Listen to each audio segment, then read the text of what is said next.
Joe Blazer, Living Spiritual Daily. We're going to talk Venezuelan drug gangs, the cartels, Carolyn Levitt, and preface this by saying I am not a Democrat or Republican.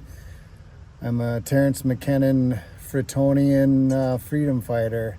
The reality of the situation is the reason why Maduro is getting outed right now and there's a $50 million price tag on his head is because all the drug money that they're making, he basically has appropriated those cartels and they're keeping the money in his country as opposed to laundering it in the United States banking system. And, this goes back, CIA, Cocaine Importing Agency, Gary Webb, the Dark Alliance, Michael Rupert. I mean, this has been known since 83, 84, 85. Brendan Sullivan, I think, was the guy's name who represented Oliver North. But back then, we were essentially selling cocaine for money to get weapons so that we could fund a war. And so it's been going on, the drug money.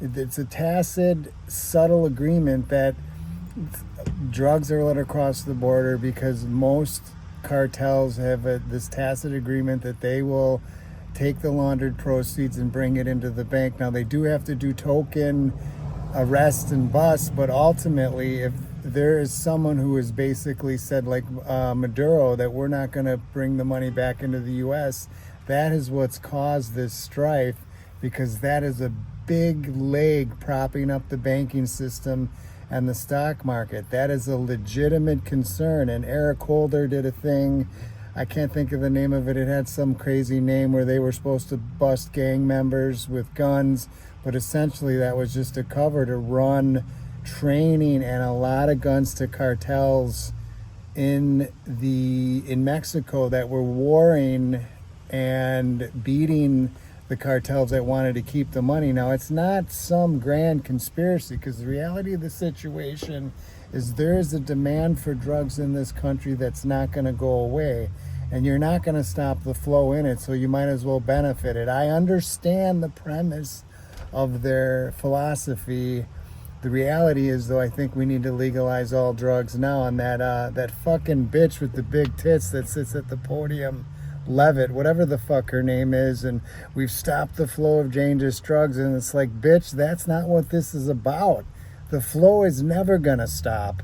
That's just such a complete fabrication, and I don't think people are that stupid. Now, if you legalized all drugs, we would get the tax dollars, but we wouldn't get as much because the price would go down, and that's why it's not legalized, and that's why the Democrats or Republicans have still not declassified marijuana. It's still a Schedule one drug. So, and then pre-Maduro was Cesar Chavez, I believe, and he appropriated the oil back to his country, which was theirs to begin with, and essentially gave everybody 20 cents per gallon gas. And it's highly unlikely that he just got cancer naturally. So at the end of the day, the other part about this too is the Cato Institute did a study when Portugal, who is a model practice of all drugs being legal, that 50% of all heavy,